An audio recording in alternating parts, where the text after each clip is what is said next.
നമസ്കാരം. ആദ്യാദ്യമായി വേൾഡിലേക്ക് സ്വാഗതം. ഞാൻ രാധാപുരം. ഇന്നൊരു ചെറിയ കാര്യമായിട്ടാണ് ഞാൻ വന്നേക്കുന്നത്. എന്താണെന്നറിയാമോ, നമ്മുടെ കുഞ്ഞുങ്ങൾ ഒരുപാട് പ്രശ്നങ്ങൾ ഉണ്ടാക്കുന്നുണ്ട്. ചില അവസരങ്ങളിലല്ലേ നമുക്ക് അച്ഛനമ്മമാർക്ക് നല്ല പ്രശ്നങ്ങൾ ഉണ്ടാക്കുന്നു. ചിലപ്പോൾ നല്ല പ്രഷർ കിട്ടും നമുക്കല്ലേ.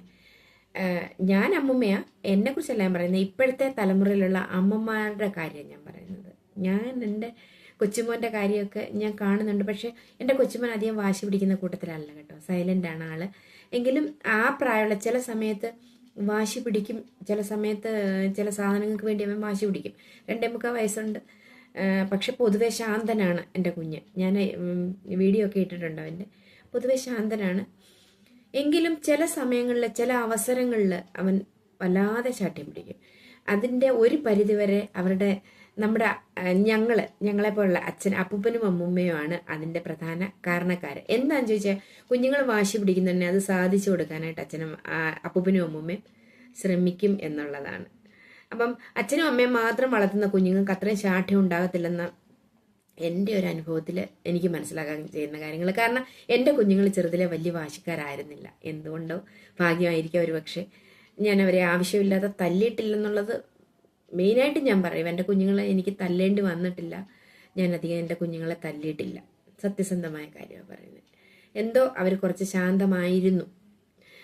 പിന്നെ ഞാൻ ഇന്ന് പറയാൻ പോകുന്ന ടോപ്പിക് എന്ന് പറഞ്ഞു കഴിഞ്ഞാൽ, നമ്മൾ മിക്കവാറും ഉള്ള പേരൻസ് എന്താ ചെയ്യുന്നതെന്ന് ചോദിച്ചു കഴിഞ്ഞാൽ, കുഞ്ഞുങ്ങൾ വാശി പിടിക്കുമ്പോൾ അവരെ പോതിരി അങ്ങ് തല്ലും. നമ്മുടെ വാശിയും ദേഷ്യവും മൊത്തം അവരുടെ മുകളിൽ അങ്ങ് തീർക്കും നമ്മൾ. പക്ഷെ ആക്ച്വലി അങ്ങനെ ചെയ്യാൻ പാടില്ല. ഒരിക്കലും അങ്ങനെ ചെയ്യാൻ പാടില്ല. പിന്നെ അതുപോലെ തന്നെ അവർ വാശി പിടിക്കുന്ന കാര്യം സാധിച്ചു കൊടുക്കാനും പാടില്ല. പിന്നെ നമ്മൾ എന്താ ചെയ്യുന്നേ? കുഞ്ഞുങ്ങളുടെ വാശിക്ക് അവരെ ഏതിനു വേണ്ടിയാണോ വാശി പിടിക്കുന്നതെന്ന് നമ്മൾ ആദ്യം മനസ്സിലാക്കാൻ ശ്രമിക്കുക. നിസ്സാര കാര്യങ്ങൾ ഒക്കെ ആണെങ്കിൽ നമുക്കത് സാധിച്ചു കൊടുക്കാൻ പറ്റും. ചില കാര്യങ്ങൾക്ക് നമുക്ക് സാധിച്ചു കൊടുക്കാൻ പറ്റാത്ത കാര്യങ്ങളുണ്ട്. പക്ഷെ നിസ്സാര കാര്യങ്ങൾക്കാണെങ്കിൽ പോലും നമ്മൾ 1-2 പ്രാവശ്യം സാധിച്ചു കൊടുത്താൽ അത് അവരൊരു ചരിയായിട്ട് മാറും. അത് വേണ്ട. എൻ്റെ ഒരു അഭിപ്രായം ഞാൻ പറയുകയാണെങ്കിൽ, നമ്മുടെ കുഞ്ഞുങ്ങൾ വാശി പിടിച്ച് കരയുമ്പോൾ നമ്മൾ ഇഗ്നോർ ചെയ്യുക എന്നുള്ളതാണ് മെയിനായിട്ടും. നമ്മൾ കണ്ടില്ല, നമ്മളത് കേട്ടില്ല. എന്തിനവൻ കരയുന്നു അല്ലെ അവൾ കരയുന്നു നമ്മൾ ശ്രദ്ധിക്കുന്നില്ല. കുറച്ചു നേരം കരഞ്ഞിട്ട് അവർ തന്നെ നിർത്തി നമ്മുടെ അടുക്ക വരും. ആ വരുന്ന അവസരത്തിൽ നമ്മൾ ഒരിക്കലും അവരെ വഴക്ക് പറയാൻ പാടില്ല. പിന്നെ അത് ഒന്നുകൂടെ ഓർമ്മിപ്പിക്കാനും പാടില്ല. ഒന്നാമത്തെ പോയിന്റ് നമുക്ക് അങ്ങനെ ചെയ്യാം. പിന്നെ രണ്ടാമത്തെ പോയിന്റ് എന്ന് പറയുമ്പോൾ, കുഞ്ഞു പിള്ളേരൊക്കെയാണെങ്കിൽ ഒരു 1.5-2 വയസ്സിനകത്തൊക്കെയുള്ള കുഞ്ഞുങ്ങളാണെങ്കിൽ അവരെന്തിനു വേണ്ടി വാശി പിടിക്കുന്നോ അതിൽ നിന്ന് അവരുടെ ശ്രദ്ധയെ നമുക്കൊന്ന് തിരിച്ചു വിടാൻ പറ്റും. വേറെന്തെങ്കിലും കാണിച്ചോ കേൾപ്പിച്ചോ പാട്ട് കേൾപ്പിച്ചോ എന്തെങ്കിലും അവരുടെ ശ്രദ്ധ അതിൽ നിന്ന് മാറ്റിയിട്ട് അവരെ കരച്ചിലിൽ നിന്ന് നമുക്ക് മാറ്റാൻ പറ്റും. പിന്നെ നമുക്ക് ഏറ്റവും വലിയൊരു പ്രശ്നം, നമ്മൾ ഈ കുഞ്ഞുങ്ങളെ കൊണ്ടുണ്ടാകുന്ന ഒരു പ്രശ്നം, നമ്മൾ വെളിയിൽ പോകുമ്പോഴല്ലേ. വെളിയിൽ പോകുമ്പം നമ്മുടെ കുഞ്ഞുങ്ങൾ പലതിനായും, അത് പ്രത്യേകിച്ച് 3 വയസ്സിനൊക്കെ മുകളിലുള്ള കുഞ്ഞുങ്ങളെ പ്രത്യേകിച്ച് പലതിനായും വാശി പിടിക്കും. നമുക്കത് എല്ലാം ഒന്നും സാധിച്ചു കൊടുക്കാൻ പറ്റിയെന്ന് വരത്തില്ല. ഇപ്പൊ ആദ്യത്തെ പ്രാവശ്യം കൊണ്ടുപോയി അവർ പറയുന്ന സാധനങ്ങൾ നമ്മൾ ആ കടക്കാരുടെ മുന്നേ നമ്മൾ കൊച്ചാവാതിരിക്കാൻ വേണ്ടിയിട്ടോ, അല്ലെങ്കിൽ നമ്മുടെ കൂടെ ഷോപ്പിംഗ് ഒക്കെ ചെയ്യുന്ന ആളുകളെ കണ്ട് അവരെന്ത് ചിന്തിക്കും എന്നുള്ള രീതിയിൽ വാങ്ങിച്ചു കൊടുത്തോ, എങ്ങനെയായാലും 1-2 പ്രാവശ്യമൊക്കെ നമ്മൾ വാങ്ങിച്ചു കൊടുക്കാൻ പറ്റും. പക്ഷെ ഇതൊരു ചരിയായിട്ട് മാറിയിട്ട് ഇത് എന്നും ഇങ്ങനെ ആവർത്തിക്കുവാണെങ്കിൽ നമുക്കത് വലിയ ബുദ്ധിമുട്ട് തന്നെ. നമുക്കത് ചെയ്യാൻ പറ്റത്തില്ല. അപ്പം അത് റിപ്പീറ്റ് ചെയ്യുന്നത്, അത് ഒഴിവാക്കുക എന്നുള്ളതാണ് ഒന്നാമത്തെ കാര്യം. അപ്പോൾ ഒഴിവാക്കുക എന്ന് പറഞ്ഞു കഴിഞ്ഞാൽ നമ്മൾ വാങ്ങിച്ചു കൊടുക്കരുത്. നമ്മളിപ്പം ഭയങ്കരമായിട്ടുള്ള രീതിയിലുള്ള പർച്ചേസിംഗ് ഒന്നും അല്ല എങ്കിൽ കുഞ്ഞുങ്ങൾ വാശി പിടിച്ച് കരയുവന്നെ മാക്സിമം നമ്മൾ വീട്ടിൽ തിരിച്ചു പോരാൻ ശ്രമിക്കണം.